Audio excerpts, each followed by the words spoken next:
මෙරට සිනමාවේ දැවන්ත ගනී සිනමාකරුවන් දෙදෙනෙකුගේම ආත්ම භාෂණය උදෙසා නිෂ්පාදකයෙකු වූ ආනන්ද.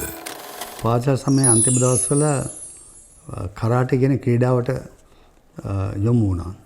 පළවෙනි ලෝක විවෘත කරාටි ශුරුතාවය 1975. ඒකට ලංකාවෙන් යවන්න තේරුණා මමයි තව 3 දෙනෙකුයි.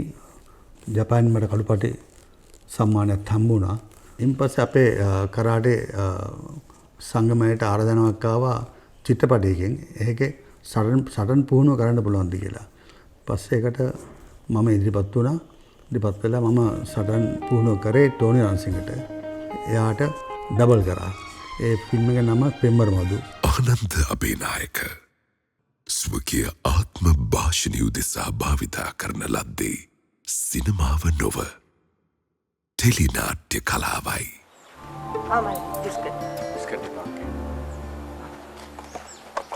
බත් ඉතින් වෙන කෙනෙක් කියන දෙයක් අහන එකෙක් නෙමේ වාගේ. අපි අමුතුම භාෂාවකින් කතා කරනවා කියලා හිතාගෙන ආවේ. නෑ, එහෙම නම් හිතුවේ නෑ. මම කුඩා කාලේ ඉඳන්ම චිත්‍ර කලාවට ගොඩක් කැමති වුණා. ඒ ආසාවත් එක්ක එක දිගට ගිහිල්ලා ඒක තමයි මම හිතන පසු කාලයක මම ඒකාංගික නාට්‍ය වලට ගොඩක් හේතු වෙන්නේ නැත්තේ කියලා මම හිතනවා.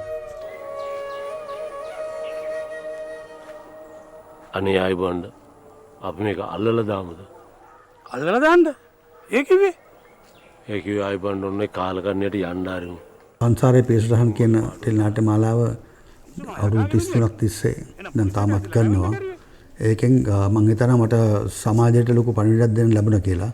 මට ආපු ප්‍රතිචාර වලින් මට ඒක තේරලා තියෙනවා. පැච් දාන එක ඉච්චර ලේසි නෑ. ටච් දාන එක ලේසි නෑ. කොහොමද තිබුණා වගේ නෑ. තිබුණා වගේ නෑ. මොකද මං කියන එකම කියන්නේ.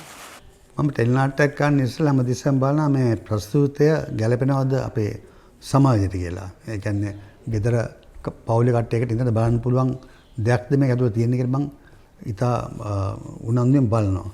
මොකද මං කවදාවත් කැමති නැහැ මේ ටෙලි නාට්‍ය ඇතුළේ වැරදි පණිවිඩ දීලා සමාජයට අයහපතක් කරන්න. චිත්‍රපට නිෂ්පාදනයේදී මම පළවෙනි චිත්‍රපට සාගරයක්මද අධ්‍යක්ෂණය කරේ ගාමිණි ෆොන්සේකා. මම දෙවෙනි චිත්‍රපටය මාරුති අධ්‍යක්ෂණය කර වසන්ත ඔබසේකර.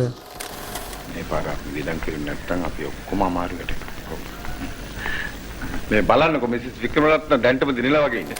අත්වශයෙන් මගේ පළවෙනි සිනමා පටය ගාමිණි ෆොන්සේකා අධ්‍යක්ෂණය කර සිනමා පටය නිෂ්පාදනය කරේ මට වයස අවුරුදු 27 දී.